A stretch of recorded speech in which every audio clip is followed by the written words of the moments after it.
Okay, welcome to Stoichiometry worksheet number 4. All right, let's get started here. So the question reads, it's telling you that you have 4 moles of oxygen, 16 moles of hydrogen gas, and you're asked to determine how much water you could produce from those two amounts of reagents.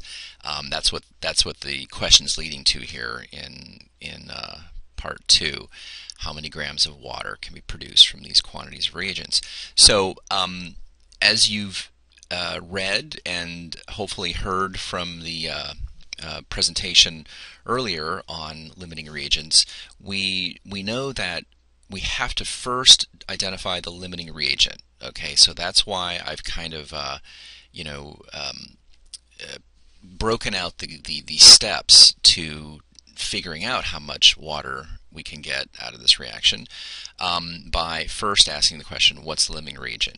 Okay, so what I like to do is, as you've seen me do in the past, I put little lines below the relevant reagents, and then underneath them I list the amounts.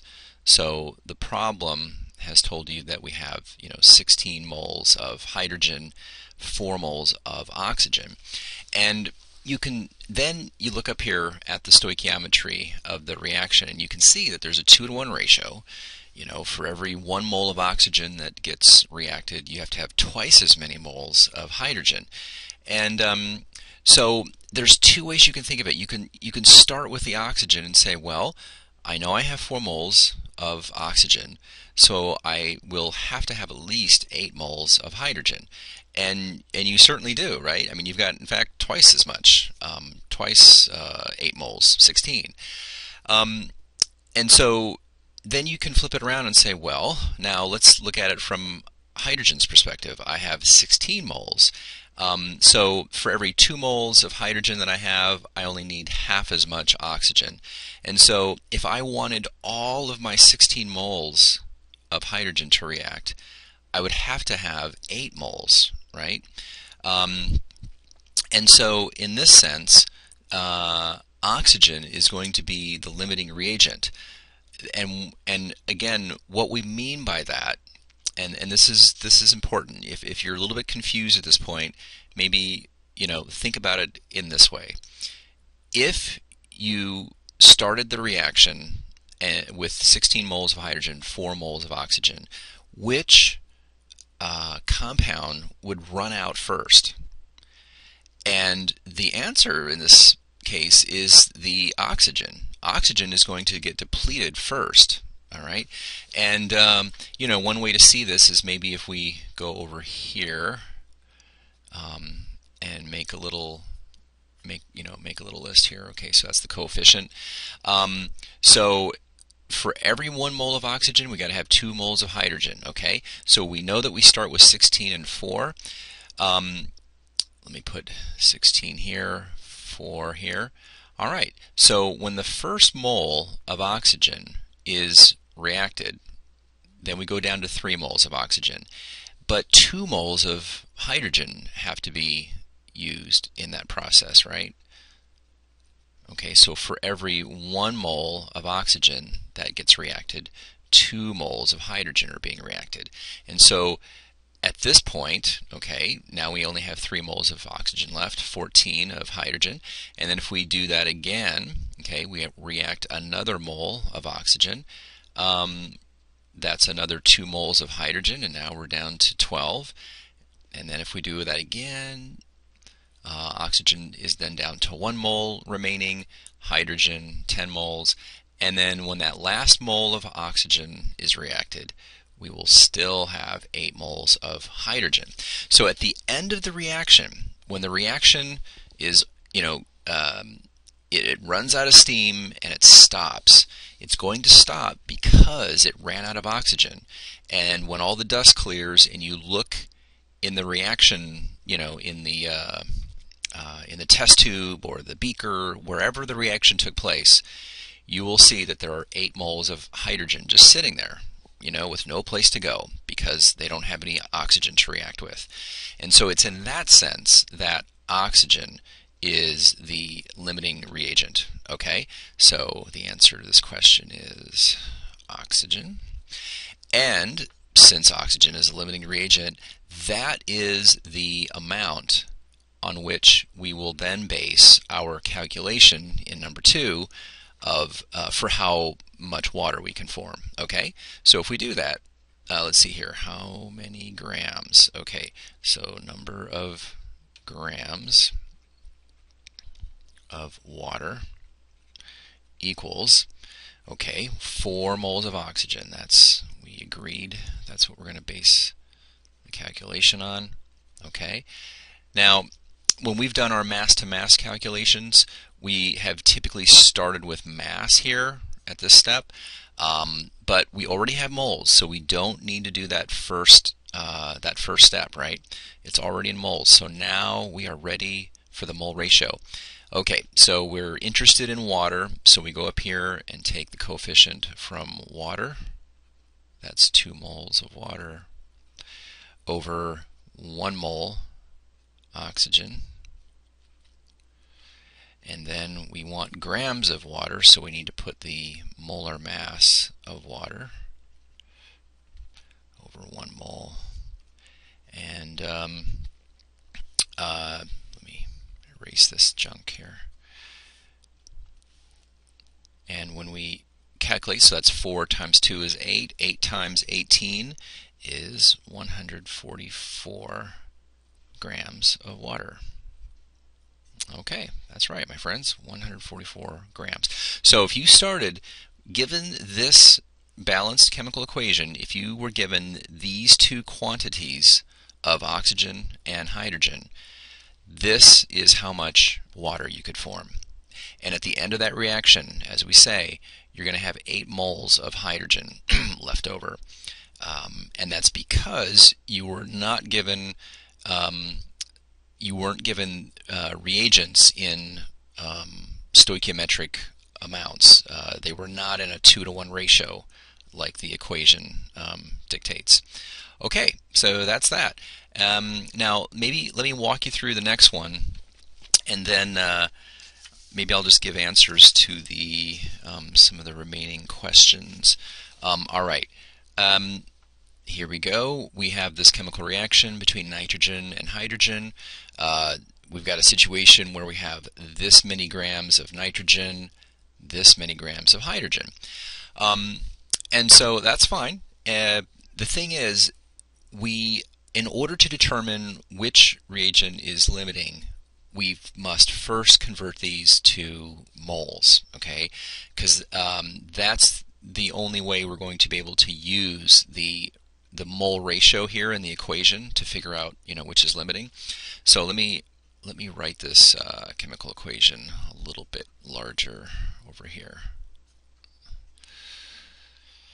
Okay. All right. So what we need, as I say, we need to convert these masses to moles. So when you convert this many grams of nitrogen to moles, you should get 1.78. And when you convert 10.7 grams of hydrogen to moles, you should get 5.75. Okay, and these are all moles.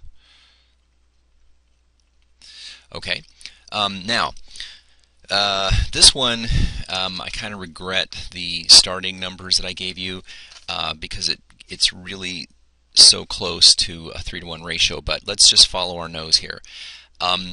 Let's start with nitrogen. If we have this many moles of nitrogen, then according to the 1-to-3 ratio that we see in the balanced chemical equation, we're going to need 3 times that much hydrogen, right?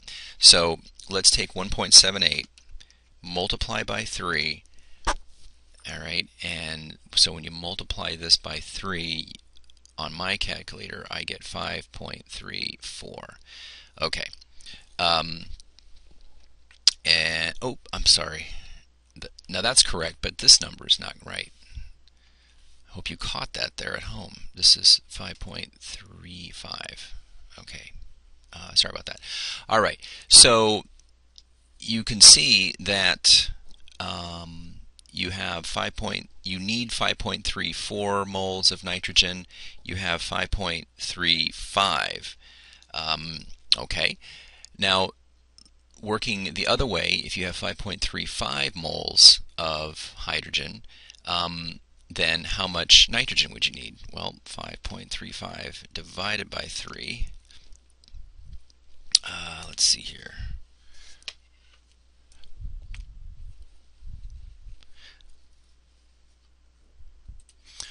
Okay, so let me back up. Yes, we're on the right track here. Sorry, I was distracted for a second. You know that you have to have 3 times as many moles of hydrogen as nitrogen, and so when we multiply what we've been given in nitrogen, 1.78 moles by 3, that's 5.34 moles. We do have that much hydrogen. In fact, we have that much and just a tiny bit more. So the nitrogen is certainly not the limiting reagent. I'm sorry, hydrogen is not the limiting reagent. The limiting reagent here is the nitrogen. Let me get my pen back. Nitrogen. All right.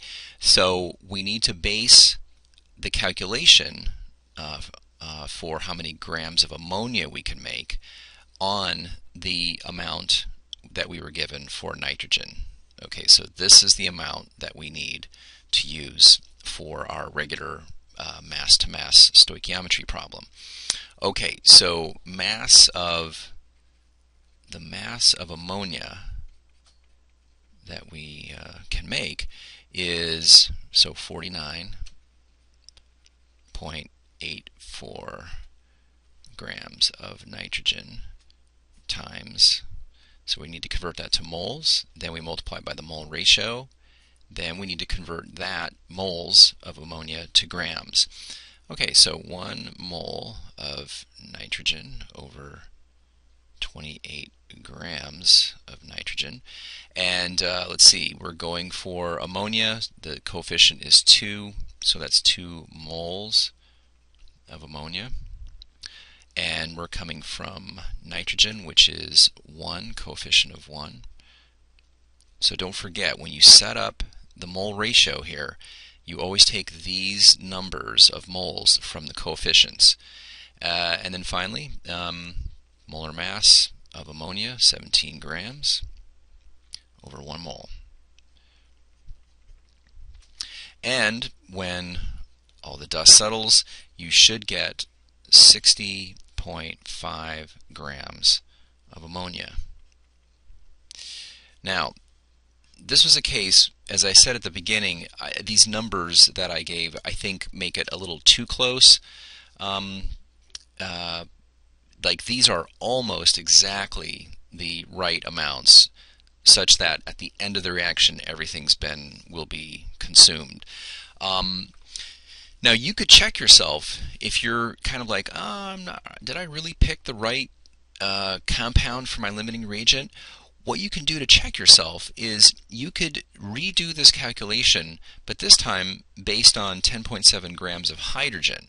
So if instead of nitrogen you put in 10.7 grams of hydrogen, and then you divide it by its molar mass, and then used the appropriate mole ratio, you would find that, at least when I do it, the answer will turn out to be 60.6 grams. And that shows you that that the limiting reagent truly is the nitrogen.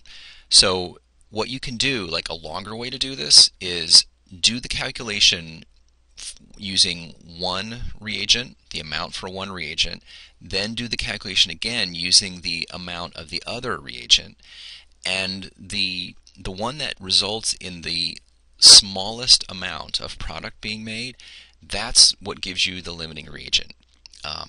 And so that's something that you might want to try as well. Okay, so I've got to stop here and then continue in part 2. Okay, bye.